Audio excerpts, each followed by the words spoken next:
Weinberger family. Whoops, we're recording now. So I want to thank the Weinberger family for sponsoring tonight. I'm sure everybody knows Todd DePastino, and I just want to put in a plug for the Veterans Breakfast Club. If you haven't seen any of their events, you got to watch them. Get on their mailing list. They're all on Zoom.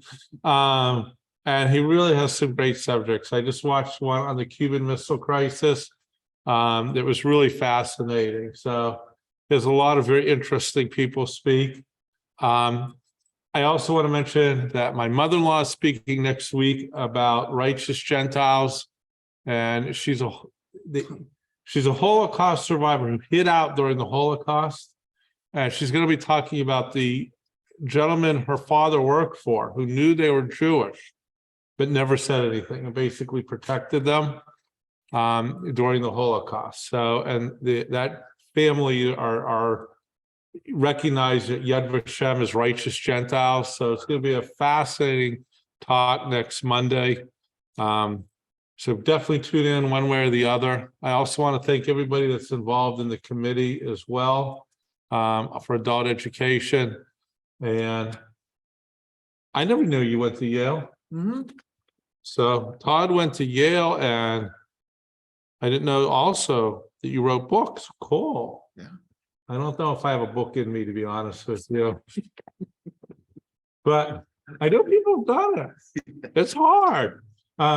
So I want to thank you for coming. And again, just if you haven't done a Veterans Club event, I definitely would recommend tuning in on those. And we're going to learn how Mount Lebanon went to war. Yes. World War II, that is. Thank you. Thank you, Neil. Yeah, thank you. And I will give plenty of a pitch about the Veterans Breakfast Club. But I do want to say, I joked a little bit just a few minutes ago that 10 years ago, if somebody had said, hey, there's going to be a lecture on Mount Lebanon in World War II, I probably would have said, like, I'll pass. You know, I mean, what could that doesn't sound like an interesting subject. I mean, Mount Lebanon was hardly the center of that war or any war or much of anything. And that I couldn't imagine the subject being as fascinating as it was, but it is actually fascinating. And if you could put up the PowerPoint, I just want to get into my brief commercial for the Veterans Breakfast Club, because it is relevant actually to this talk. There we go. You can see our logo there is the Veterans Breakfast Club, is a nonprofit that I founded in 2008, and we hold veteran storytelling events that are all open to the public. Anybody could come. We hold them in person and online. We have them on Zoom on Monday nights at 7, which means we're having one right now with Top Gun graduates, those who went to the Navy Weapons School in Nevada and graduated. We're having the people who graduated and who were instructors at the Top Gun school, and how the movie differs from reality. And they're engaged in that conversation right now as we speak. One of our staff members is doing that program. So I encourage people to sign on. We love to have people. Just trying to, could you maybe, Chris, I'll just ask you to advance it. This isn't working here.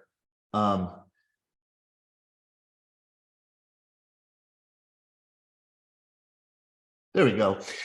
Because we have programs online, we're able to get people like this 98-year-old Harry Stewart, who's a P-51 pilot in World War II. He was a Tuskegee Airman, and he was able to recount his stories of shooting down 3 enemy planes in one day. He lives in Bloomfield Hills, Michigan. There's Woody Williams, who is who was the last remaining Medal of Honor recipient from World War II. He received it on Iwo Jima. He was able to join us shortly before he died. Just absolutely wonderful stories. Pincus Guter, who's a well-known Holocaust survivor. He was another example of somebody who, along with Woody Williams, suffered traumatic amnesia. I think what got me most about his story, and every story is, incredible how anybody survived what they survived, but everybody in Pincus's family was killed. He was raised in the Lodz ghetto in Warsaw. His family, he went to a succession of concentration camps. His whole family was killed at the first one, and he did survive it. And it's funny, he said, I have something like a photographic memory. He could tell you, he said, like, the village I was born in, I could tell you, it was about 300 people living there. I could tell you the names of everyone. I could tell you what they did for a living. I could tell you conversations that they had with each other and with me. And I remember every day of the war, and there's only one person I don't remember, and that's my twin sister. No memory of his twin sister, who was killed the first day they arrived at the first concentration camp. And it's just the stories that we're able to get online are just absolutely phenomenal. I love that our most popular event so far this year has been with Pan Am flight attendants, stewardesses. It turns out 91% of all personnel who went to serve in Vietnam went on commercial airlines, and all those planes were piloted by commercial pilots, and they were staffed by stewardesses. And they remember taking these young men to war and then taking these, grizzled veterans back home. And we probably got 400 people on Zoom just to hear their stories of what it was like to, ferry these men back and forth. We have a magazine. We publish a quarterly magazine where we put the stories that we've heard at our events in written form. And our cover story is this wonderful woman, Sandy Ortega, who's the first Black woman to be an Air Force officer, appointed by or selected by President Dwight Eisenhower himself to be the first Black woman. And she came on our program and shared her story. And in this edition also, I would ask if you take one with you tonight. And we send them out free of charge to anybody who wants them. We send them out quarterly. If you don't get one at home, it's because we don't have your address. We'd love to send one to you. I think a special article in this issue is by this man, 102-year-old Paul Kirchhoff. We have a young man, a 15-year-old kid from Madison, Wisconsin, who joins us online frequently. And he loves to interact with the veterans, and he asks veterans questions. And he has his own little project where he's writing thank you notes to as many World War II veterans as he can. And he's up to about 400. And often they write back. And one letter that he got back recently was from this man, Paul Kirchhoff, lives in Arizona, 102 years old. He wrote a 17-page handwritten letter about surviving the Bataan Death March. It's a phenomenal letter. And Henry sent it to me. I read it and asked, Paul, if we could reprint it in our magazine. And he said yes. So I encourage you to read. If you're going to read anything in the magazine, that's a good one to read. But I'm here to talk about World War II, Mount Lebanon. And like I said, I was assigned this topic when I was on the board of the Mount Lebanon Historical Society. I was a historian. And so the board said, we're going to get the We Can Do It Heinz History Center exhibit, the traveling exhibit here at the Mount Lebanon Historical Society. Would love to have an exhibit about what Mount Lebanon went through during World War II. And they said, Todd, you're a historian. Why don't you curate that exhibit? And I thought, oh, gosh, sounds boring to me. I mean, what possibly happened here in Mount Lebanon? And the more I looked at it, and there was reason, I think there was reason for me to expect that, because I had known, I grew up in Mount Lebanon, went to school here, graduated, I live here now. My wife teaches in Mount Lebanon schools. And so I'm familiar with the community, and I'm familiar with its reputation as something of a bubble, as a bubble of a protective bubble that shields the residents from some of the grimmer realities of life. And what was clear to me after doing a little bit of research on Mount Lebanon was that Mount Lebanon was actually founded as a bubble. It was created to be a bubble. It was created to shield the residents from the dominant trends in the early 20th century of urbanization, industrialization, and immigration. I love these pictures. I don't know if you can see them from where you are, but the first residential plan here in Mount Lebanon was called Clearview. And the idea was, and it was accurate, that the prevailing west to east winds will blow the dirty smoke to the east suburbs. But here in the south hills of Mount Lebanon, it will be clear. You will see clear skies. And so people were invited to escape the smoky city, to come here. These houses are still standing. This is Florence and Kenmont right there.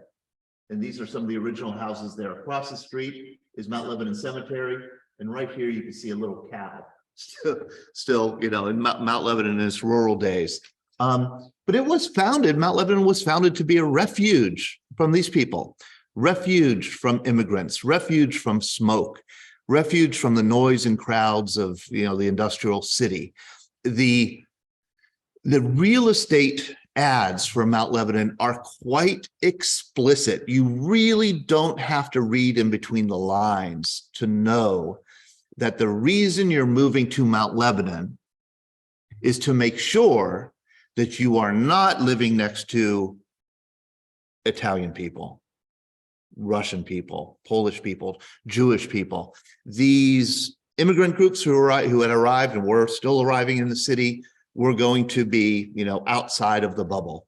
So it shouldn't be so surprising, I think, that on the eve of Pearl Harbor in 1941, that Mount Lebanon, a white Anglo-Saxon Protestant, heavily, you know, Presbyterian, Scottish Presbyterian, Scotch-Irish community, it shouldn't be a surprise that on the eve of Pearl Harbor, Mount Lebanon was a staunchly isolationist community.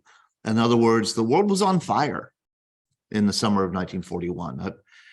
The war in Asia had been going on since 1937. The war in Europe had been going on since 1939. And a good deal of American public opinion, approaching a majority, believed that the U.S. shouldn't get involved in either one of these wars taking place, that this is where we, you know, pull up the drawbridge and we thank the Almighty for the Atlantic and Pacific that shields us from both, you know, these conflagrations. And so it was a very powerful isolationism that prevailed through the community. And C. Bryson Schreiner was one of the Schreiner is one of the founding families of Mount Lebanon, and he was one of the most outspoken isolationists in Western Pennsylvania. He was an attorney by this time. He was a member of Mount Lebanon United Presbyterian Church, and he was the chair of the Peace Committee of the church. And they issued a manifesto titled "We Do Not Want War," and it makes perfect sense when you read it. Who does want war? You know. This is a wonderful document discovered in the Mount Lebanon Historical Society archives as I was preparing for this exhibit. And I thought, this is a good angle. This is a good angle. Mount Lebanon as an isolationist community, I found like plenty of materials to demonstrate that. And I also found a wonderful interview with C. Bryson Schreiner, who lived to be well over 100. He was interviewed shortly before he died. There's a good interview on YouTube. You could look it up and see it. And he says in that interview, he talks about his isolationism, his non-interventionism, how he didn't like Roosevelt's nudging the country toward war. And then he said, of course, with the attacks of Pearl Harbor, December 7th, 1941, he says, the whole picture changed immediately. And we all got behind the war effort. He says, I became an air raid warden, and, you know, the whole country kind of got behind the war effort. And that's the story that I would have understood also. That's the story I think most of us understand, is that the isolationism dissipated after Pearl Harbor and the whole country got behind the war effort. There's some truth to that. But what I was stunned by was how that wasn't really the case in Mount Lebanon.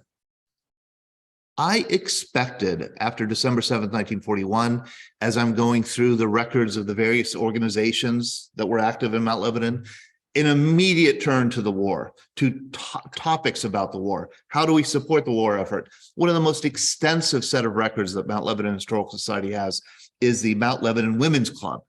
All the records, all the meetings, all the minutes, very thorough. And I thought, aha, this is a perfect place to go to see what like Mount Lebanon residents were doing to support the war effort. And I'm leafing through the minutes. I'm leafing through the activities of the Mount Lebanon Women's Club, 1942, fall of 1942, 1943. There's nothing, not one mention of the war until a vote on June 11th, 1943, a year and a half after the attacks of Pearl Harbor. The Mount Lebanon Women's Club decides to forego their weekly tea and to spend the money that they always spend every week on the tea and donate it instead to the USO, and donate that Thursday afternoon to helping the war effort in some way. There was a USO club right next to the Pennsylvania Railroad station downtown. 3,000 soldiers and sailors and Marines came through there every day, going hither and yon for the war effort. So this was striking to me. The war is, we're deep into World War II. And just in June 1943, the Mount Lebanon Women's Club is just awaking to the war. That did not sound right to me.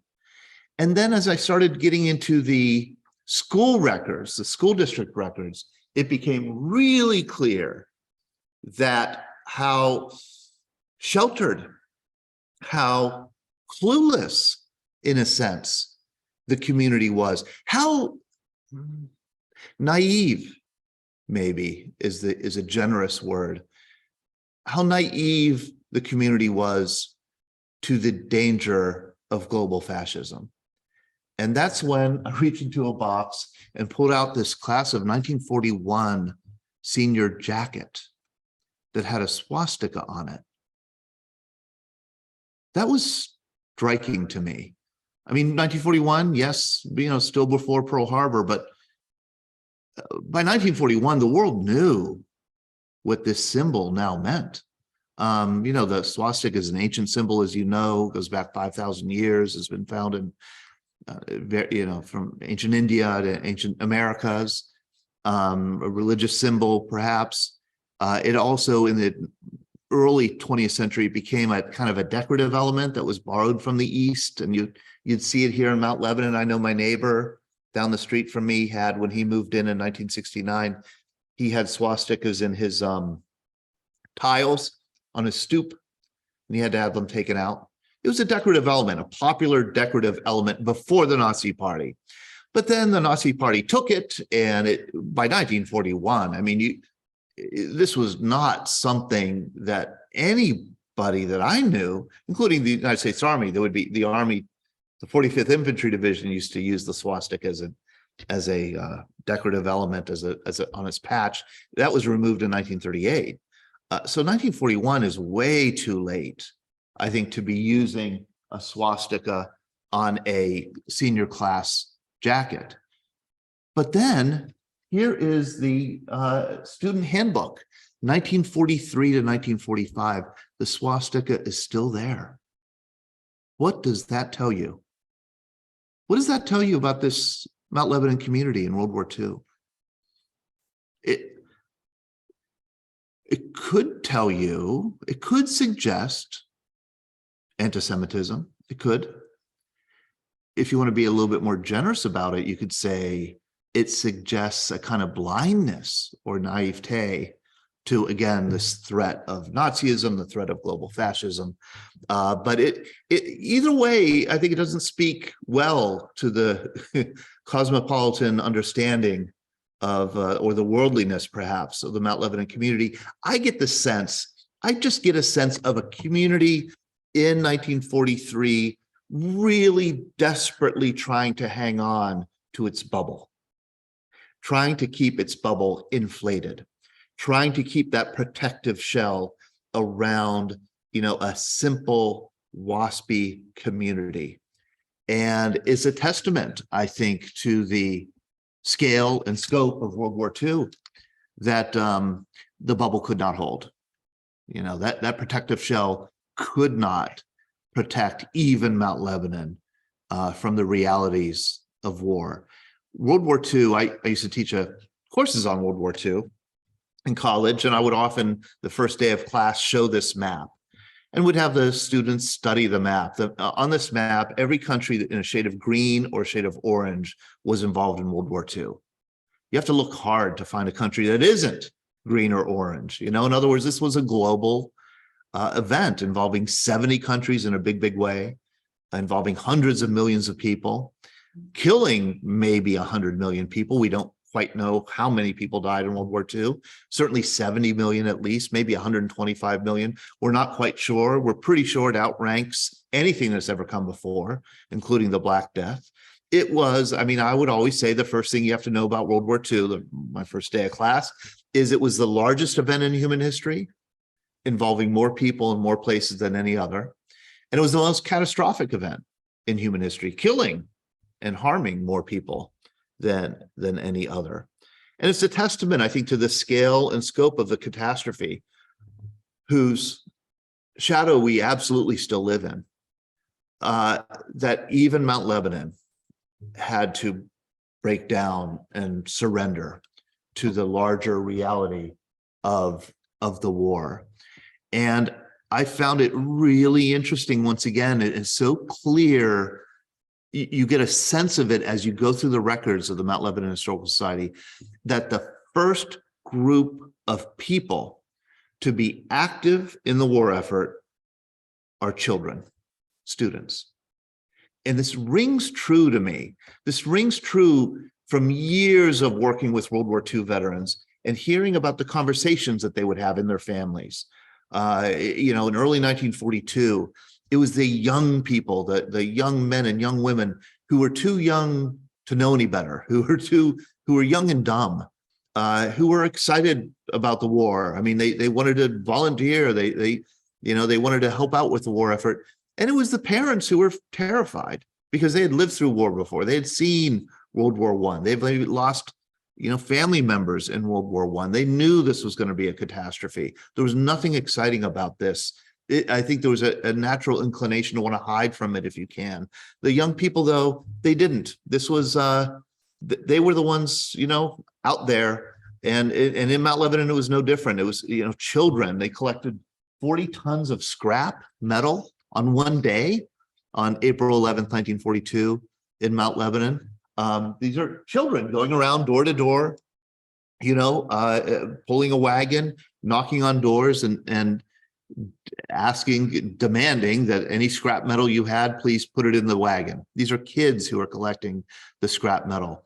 Kids were involved in the rationing system.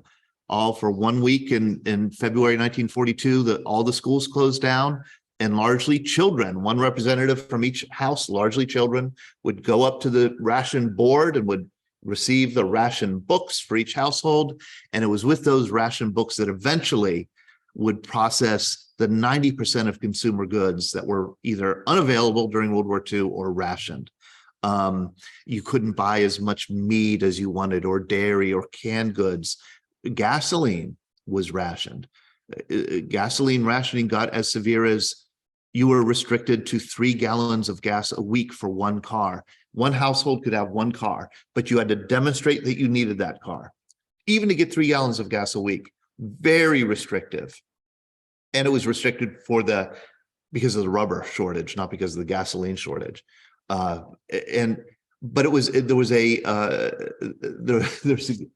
found this great story about a Mount Lebanon use and ration coupon thefts. There's 12 Mount Lebanon kids were arrested for joyriding during World War II, and it was a serious case to buck the rationing system. You've all probably heard of air raid wardens. There are about 750,000 of them nationwide. Mount Lebanon, get this, had 800 air raid wardens. 800. We never should have had air raid wardens. Mount Lebanon was not threatened with air raids ever. And, the War Department knew that, the White House knew that, but they also knew that people were worried about it and people wanted to defend their communities. And so with a very small budget, these air raid wardens would be given a whistle and a hat and an armband and some training about, how to ensure that houses are blacked out during air raid drills.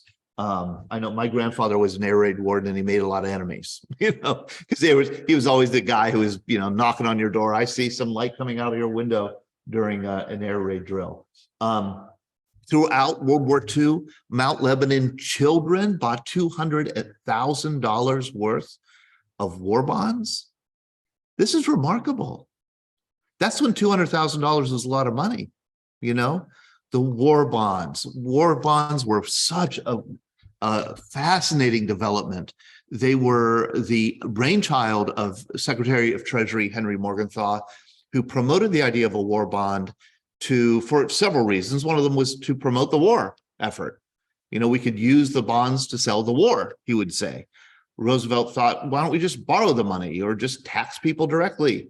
And Morgenthau thought the war bond was a great thing because it enacted the principles for which we were fighting the war, the principles of liberty, you know, freedom of consciousness, the freedom to make your own decisions, that, you know, the American people aren't going to be taxed to pay for this war.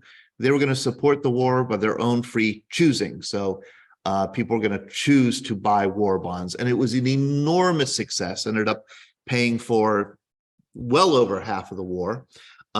These bonds would earn 2.9% over 10 years.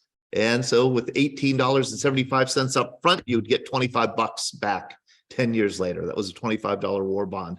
And these things would be bought by children because these kids would be given either 10 cents or 25 cents a week, and they would come to school and you would get a stamp for your 25 cents. You'd put it in a book. 75 of those stamps filled up a book. That makes $18.75. And then you would turn that into a bank for a war bond.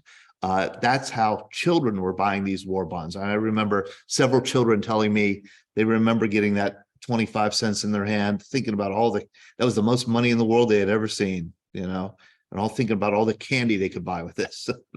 But they handed it in for that stamp for the war bonds. So kids were, you know, really, really active. Kids were active in the victory gardens. There were victory gardens here in Mount Lebanon. By the end of the war, well over half of the produce that was being consumed in Mount Lebanon was being grown in Mount Lebanon. Where Asbury Heights is now is a huge victory garden, where Keystone Oaks High School now was a huge victory garden. So you wouldn't necessarily have one in your yard, but you would have one in a community plot that you would tend. And it was the Mount Lebanon Women's Club had their own victory garden. By far the most activity was in the schools, the school newspapers, the school yearbooks, the records of school board meetings are just filled with the activities of the students during World War II. The whole curriculum changed in 1943. Boys would take pre-flight aeronautics, girls would take first aid, you know, boys would all have to take shop, where they would make wooden silhouettes of enemy airplanes so that they could be spotted when they flew over Pittsburgh, you know, so you could memorize that they'd be painted black and you'd have to memorize the silhouettes of the enemy airplanes. It was a big activity. I love this. My niece found this, you know, when I was doing this research, doing this research, I realized why I had kids, and that was to work for me. And so I had my daughters and my two nieces that lived next door to me that say, come on, kids, we're going to the archives. We're going to do some research. And it was great because they had a blast kind of going through these records. And my niece, Annabelle, was so excited when she came. Look what I found. Look what I found, Uncle Todd.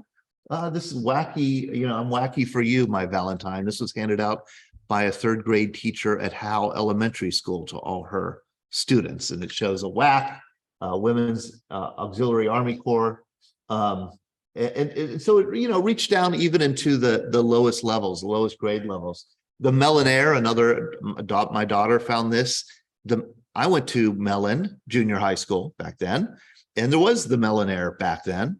I don't know if there still is a Mellon-Air, Andrew Mellon middle school newspaper, but there was during World War II. And here's an article in the Mellon-Air. What would you do if you were invited to Hitler's birthday party?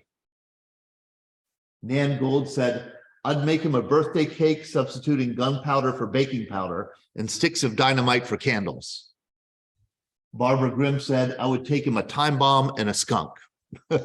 So, kids are very much engaged with what's happening in the war. By far, of course, the biggest impact in Mount Lebanon were on the lives of those who served in the military and their families.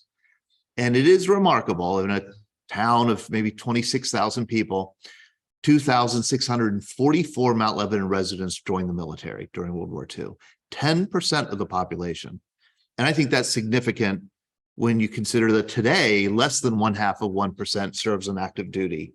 Less than 1% of the nation's population serves on active duty in the military.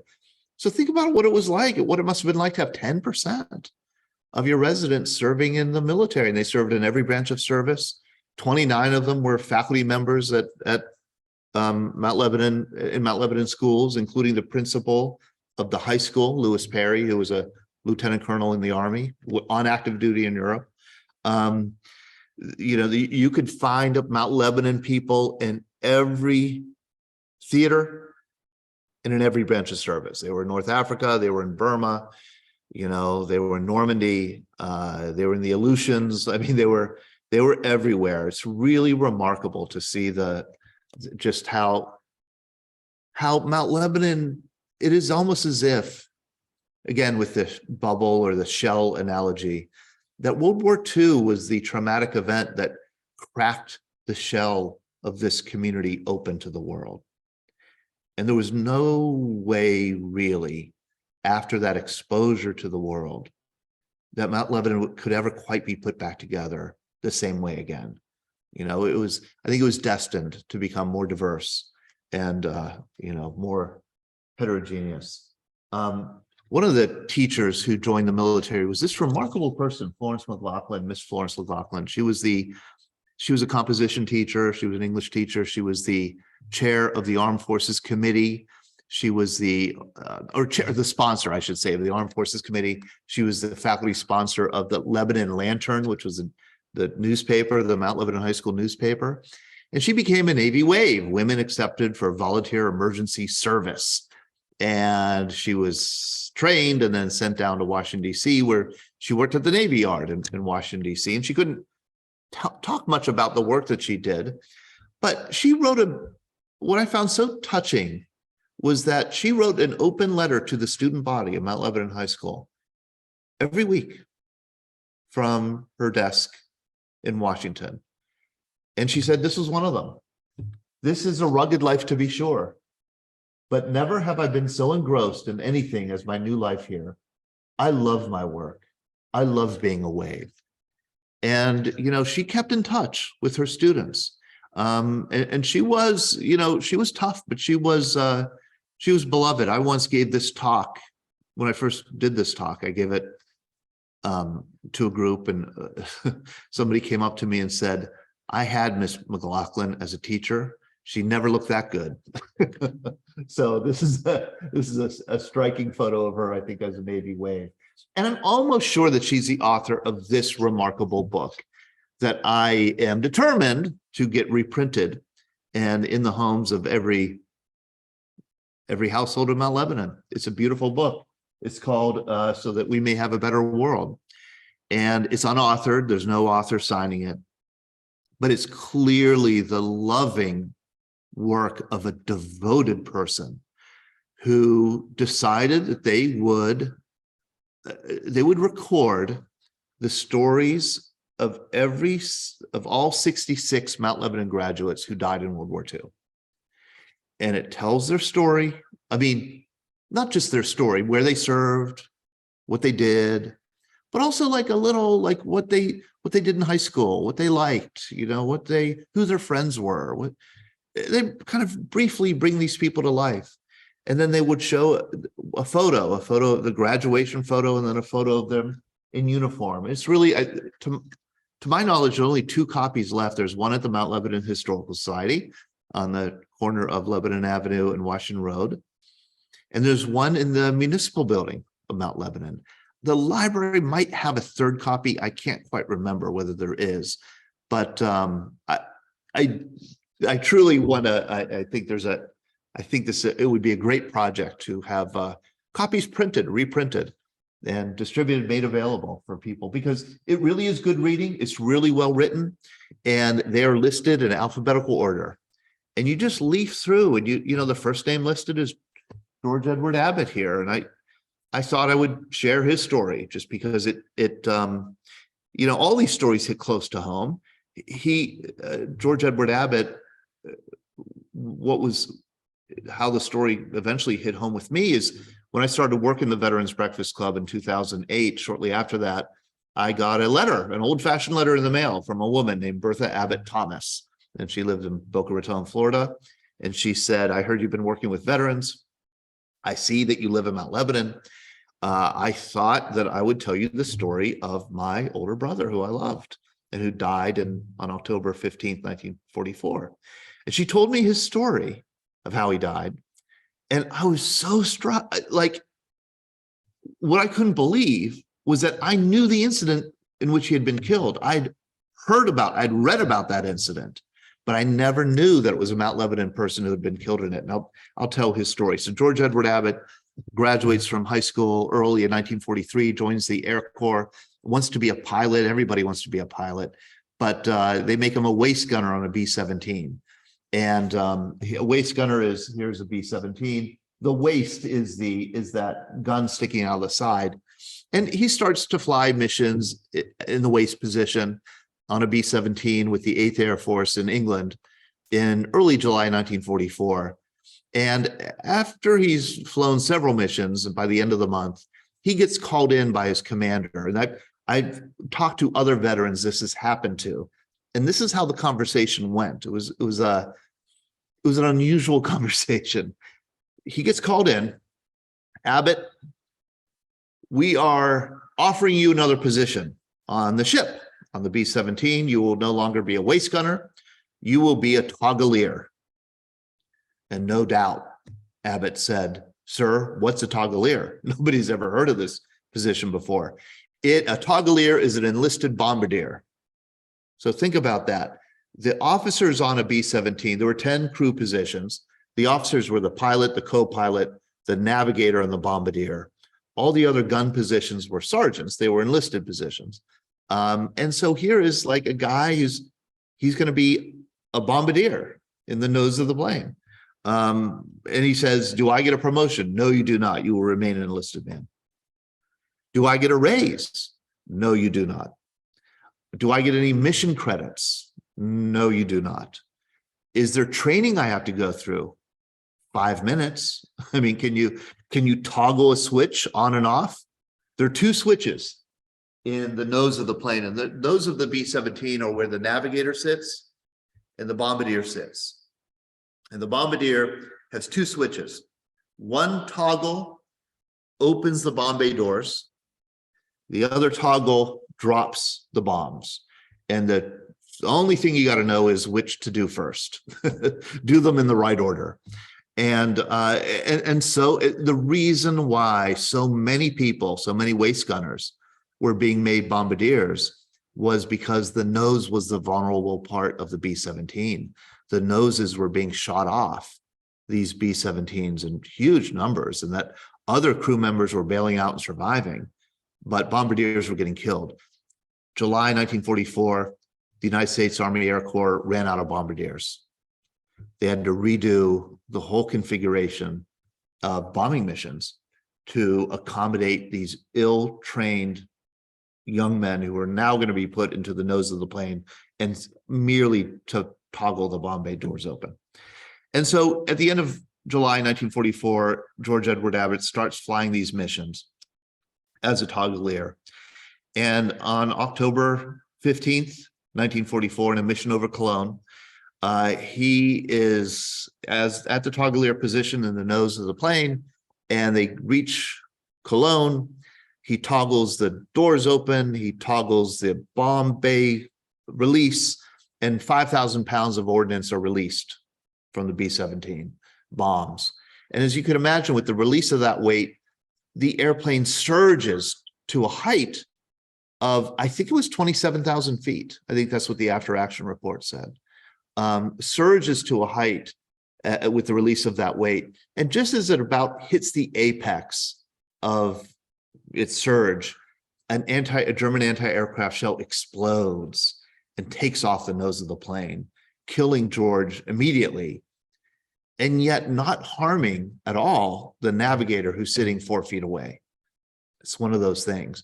In fact, the other 9 crew members were unhurt, but a lot of the instruments were knocked out. The rudder control was knocked out.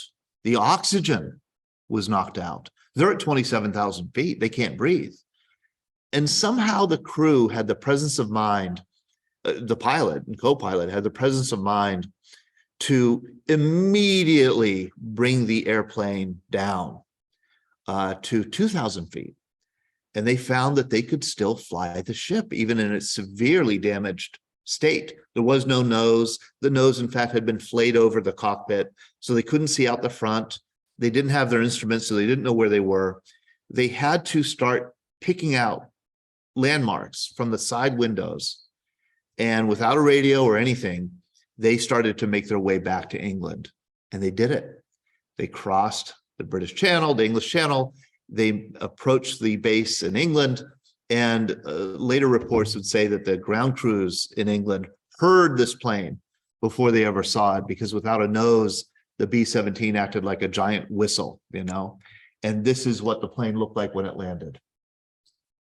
And the reason I had heard of this story was because this photo was famous. It was once famous. In October 1944, I think every American newspaper ran this photo. Well over 300 American newspapers ran it with a UPI story that explained the whole mission. And at the end, you know, the story would say that the plane landed. Each of the crew members was given a shot of whiskey and a blue pill, and they were given 15 days off for flak leave. And the whole story was promoted by the Air Corps to show just how sturdy the B-17 was.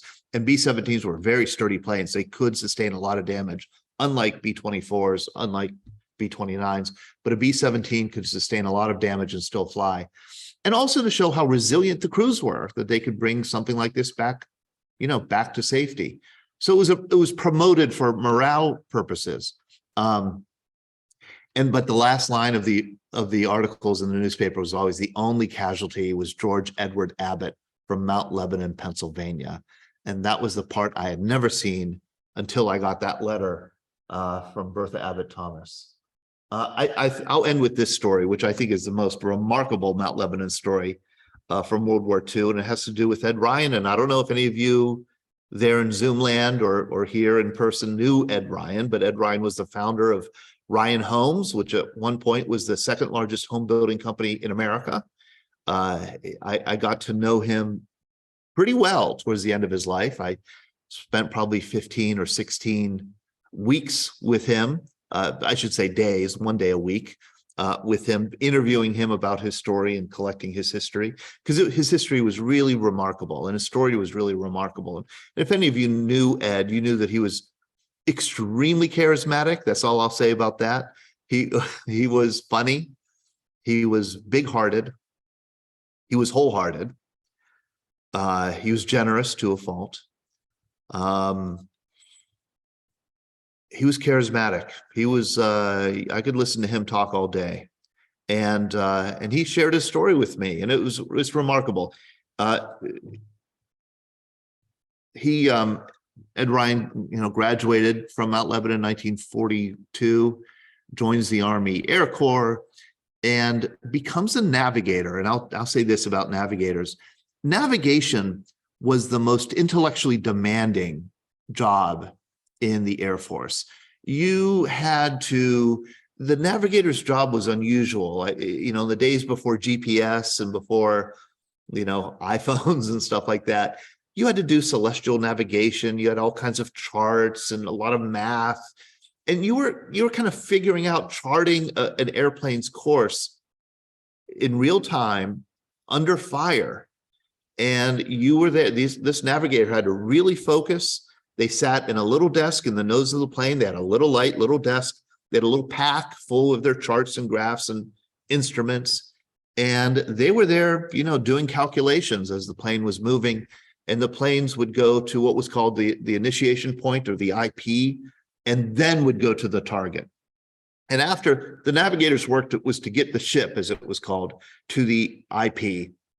And then after that, the pilot had the coordinates exactly where to go and didn't need to be guided by the navigator anymore. So while the ship is going to the IP, the navigator is completely engulfed in his work. And Ed was, it was hard to train navigators. Not everybody can do it. I discovered eventually that because every 17-year-old kid wanted to be a pilot because that was the sexy thing to be, we had too many pilots. And so what the Air Corps would do would be they would give all these pilots a math test.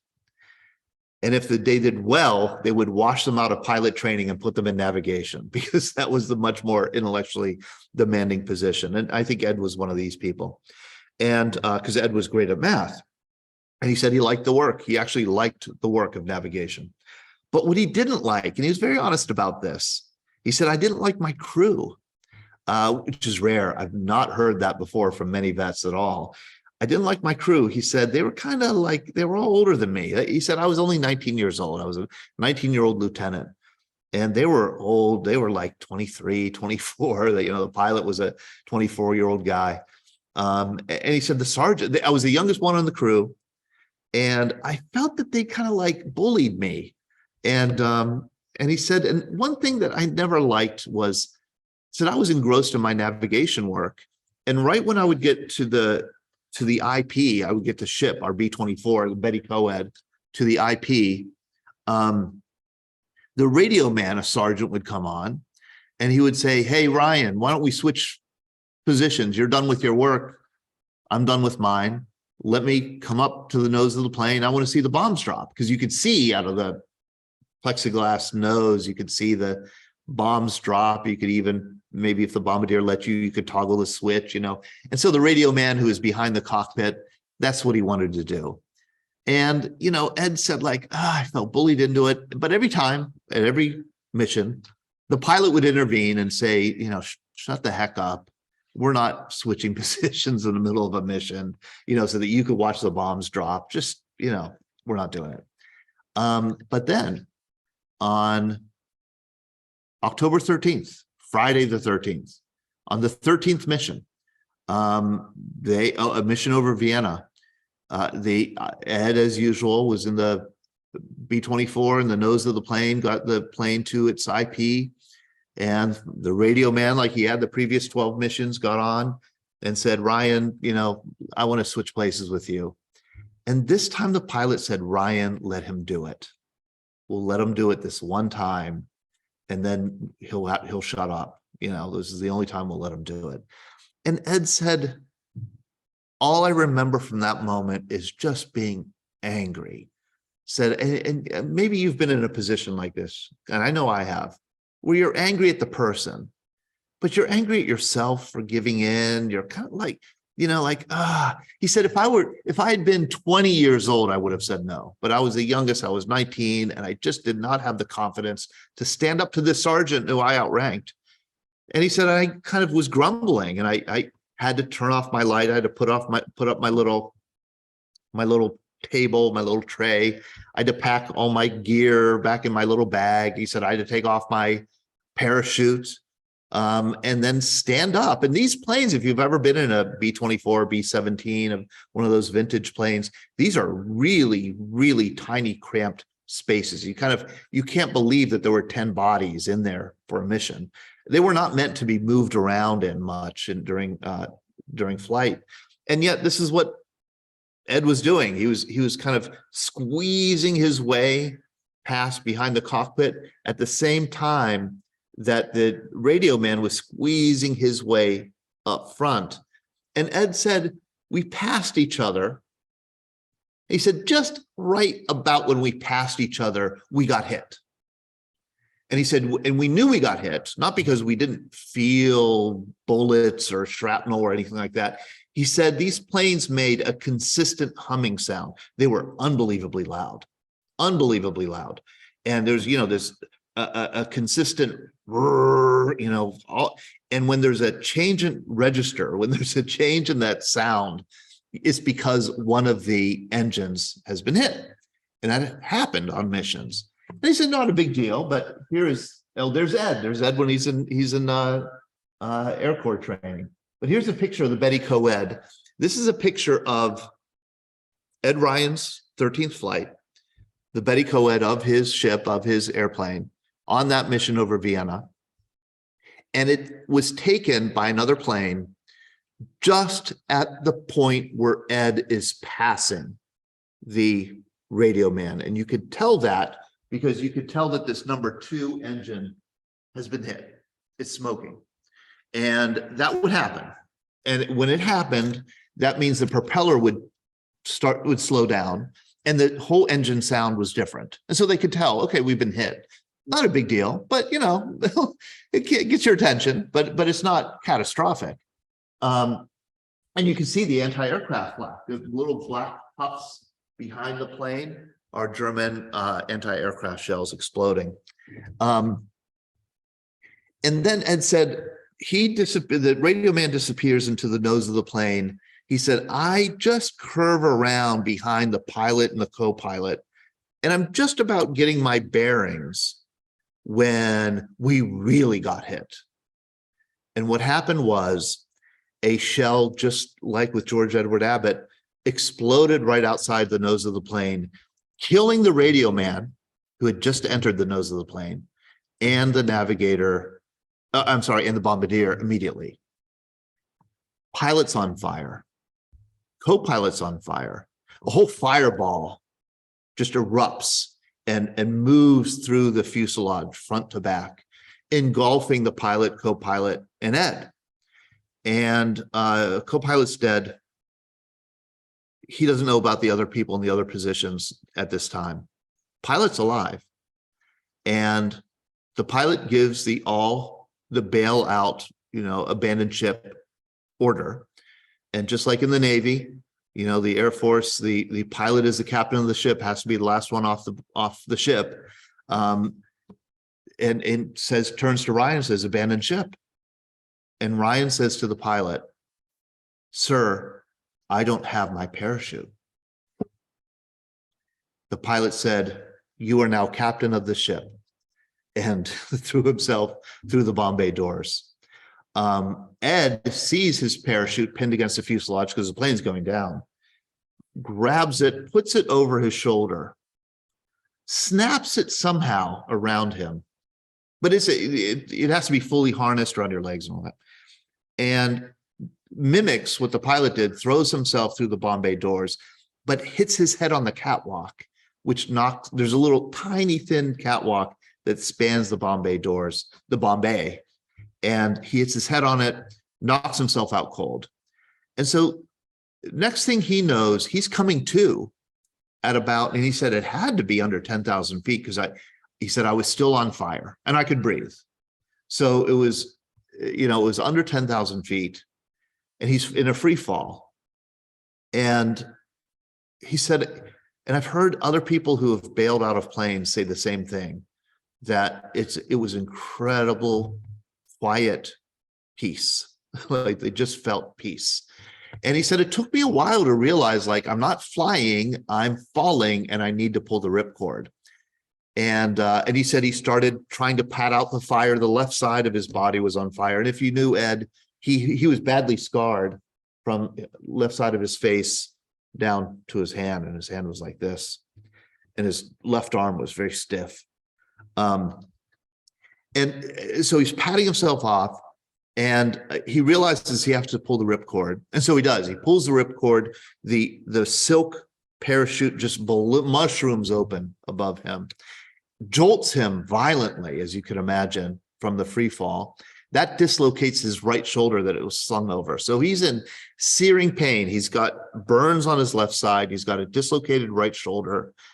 He said the agony was unbelievable, and he's not properly harnessed in. So he's kind of holding himself into the parachute, and he's swinging madly over Vienna. And he said, like, I realized I was going far too slowly.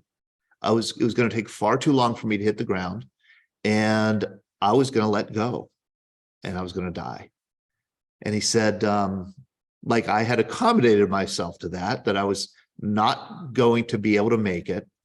But he said, I got the image in my mind of my poor mother, my widowed mother, who would receive a telegram on Vernon Drive saying, your son Ed was killed in action.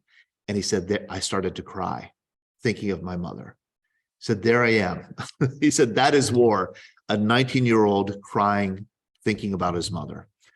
And then he said, just as he was like going through this drama, he started picking up speed because holes were appearing in his chute because Germans were on the ground shooting at him. He starts really picking up speed and bam, slams into the ground.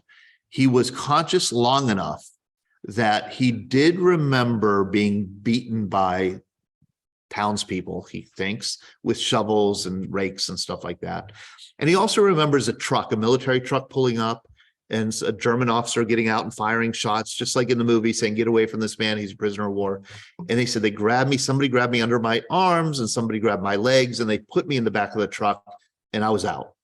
And doesn't remember anything for 2 weeks. He wakes up 2 weeks later in the infectious disease hospital in Vienna. In front of him is sitting a surgeon, Austrian, German-speaking surgeon, who's the director of the hospital. And on either side are nuns, Catholic nuns, who are translating. And behind them are 8 other American airmen in bed. And they explained to him, we discovered you at a POW hospital across town. You were lying in a hallway, badly infected. You probably had 24 hours to live. We grabbed you, brought you here, nurtured you back to health over 2 weeks and saved your life. You know, you're welcome for that. And what you're going to do for us is we're going to keep you here with us because we're on your side. We are connected to the underground resistance, and we know that Vienna is going to be liberated not by the Americans and not by the British, but by the Soviets. And when the Russians come, they're going to kill me, because when the Russians come, they kill everybody. They execute everybody who's the head of any organization or institution under Nazi occupation. And so what you need to do for me is to vouch for me. I'm going to keep you here to protect me. And I'm going to keep you in this hospital, but to keep you in the hospital, I need to keep you sick. And this is the bargain I've made with these 8 airmen behind me. They've all agreed to this bargain. I'm keeping them sick. I infect them and keep the infection going, because every week a Gestapo officer comes and wants to take as many people as he can to a POW camp. But if they're sick enough, we'll leave them here. So all of you are going to be sick enough. And Ed agreed, and he spent the rest of the war as a patient in this hospital, sick with a blood infection, sepsis. And he said it was horrible. He was sick the whole war. They get bombed by the Allies. It has all kinds of incredible stories of surviving the Allied bombardment at this infectious disease hospital. Sure enough, in April, the hospital Vienna is liberated by the Russians, and it played out just as the doctor said it would. The Russians do shoot and kill a lot of people. They come very close to executing the surgeon, but the men do protect him. And eventually the 9 airmen, they survive the war, and they find their way. They walk 100 kilometers to an American mission in Budapest, and they ended up getting a plane back to Italy and then a hospital ship back to the US. Ed Ryan spent 1 full year at Valley Forge Military Hospital, Valley Forge Army Hospital in Valley Forge, PA, getting surgery and then doing rehabilitation so that he could use his left arm again. And he said, my left arm, if you knew him, his left hand was a claw. It was like this. And the only thing he could move was the tip of his thumb and forefinger. And he said he was really desperate for that, because when he wanted to come home, he was determined to buy a house on Scott Road and start building houses for a living. So he said, I was always able to hammer a nail, at least. And that was, I think that's the most remarkable Mount Lebanon connected war story I've heard, and that's what I thought I'd end with. Thank you.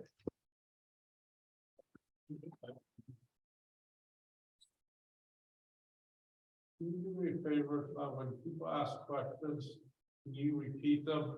Repeat the question, okay? That way people can hear there. Okay. And people on Zoom could ask questions, I presume. Chris, you have a question? Okay.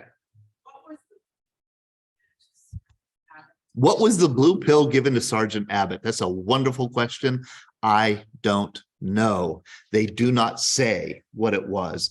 There were all kinds of, I guess we could call them medical experiments being done in World War II with medications to try and, it was to try and cycle people out of what we would call post-traumatic stress or just traumatic stress. Try and cycle them out. It was called battle fatigue in World War II. It was shell shock in World War I. It was the sense that, like, if you were exposed to extreme trauma over time, it took its toll. And a lot of GIs, they could not function after a while, whether they were in combat on the ground or in the air. And there were all kinds of experiments with, like, knocking them out, hypnosis, sodium pentothal, which was like truth serum. There were all kinds of, maybe, have them go into a deep sleep for 48 hours or so and bring them. The idea was, like, to cycle them out so they could be functioning again, so they could continue fighting the war. It wasn't to cure them. It was to get them through this short-term trauma or crisis so they could become, functioning soldiers back again. So whatever the blue pill was, it was something very psychoactive that was intended, I think, to calm them down, let them relax, sleep, and then, begin the process of getting them ready to fly missions again. So a couple of questions. That swastika on that was the yearbook or the student manual? The student handbook.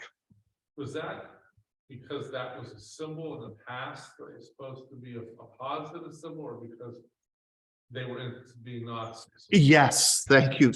Neil, I'm afraid that I didn't clarify that as soon. I didn't clarify that. It was not because they were Nazis. It's not because the Mount Lebanon School District was a pro-Nazi, organization or institution. That wasn't it. It was that Mount Lebanon was it was the bungalow craftsman style, mission style of architecture and, landscape was popular in the automobile suburb of Mount Lebanon in the 19-teens and 1920s. And the swastika was one of those, just a little design element that designers of the mission style, the craftsman style would use. They would borrow other images too from, Buddhism and the East and the exotic, Occident or Orient to kind of, decorate decorate homes and neighborhoods with this style. So it was really a small just design element that became associated with the households in Mount Lebanon. It didn't have any ideological weight or bearing at all. But this little design element becomes the symbol of global fascism and Nazism in 1933.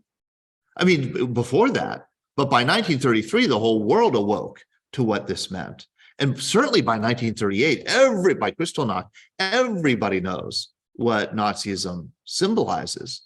And this insignificant, or I shouldn't say insignificant, but because if you go to the East today, you'll see it, you see it.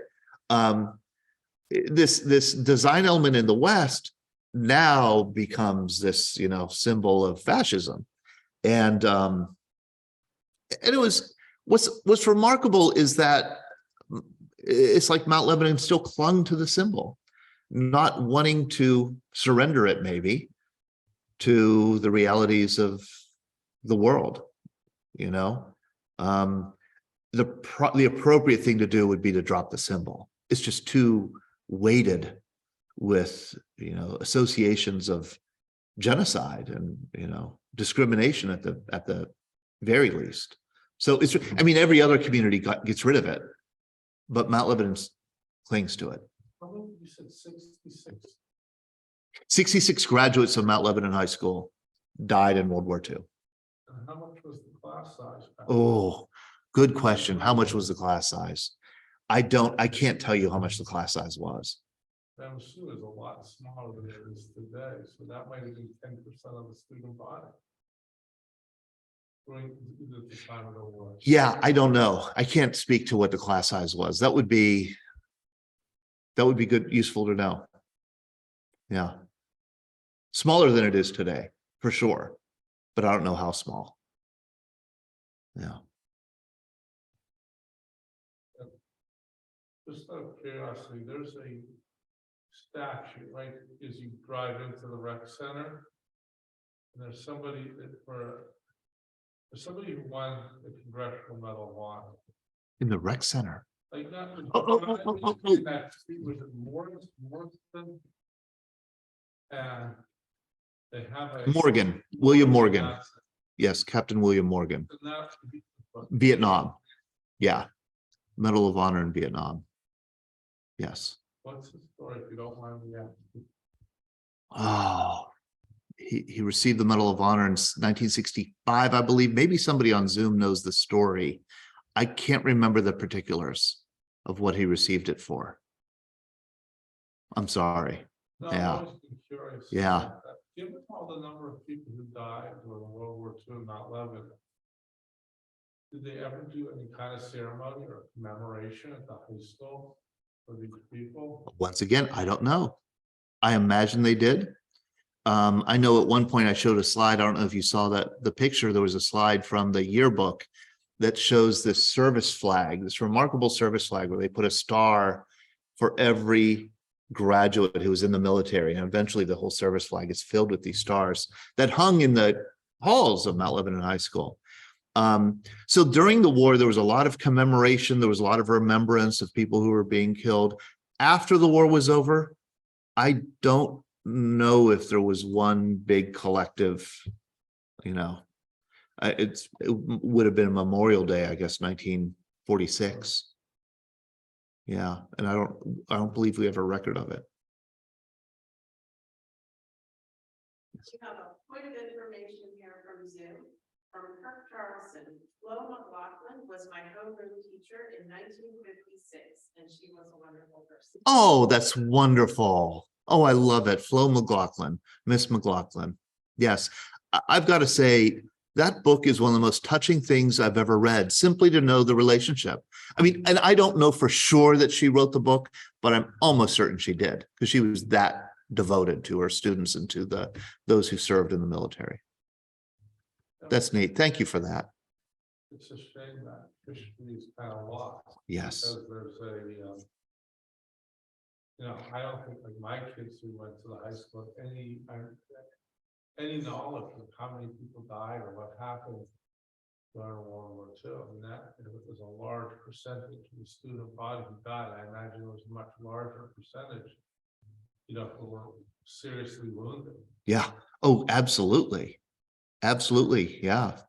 2 to 1, 3 to 1, 4 to 1, wounded to killed. Yes.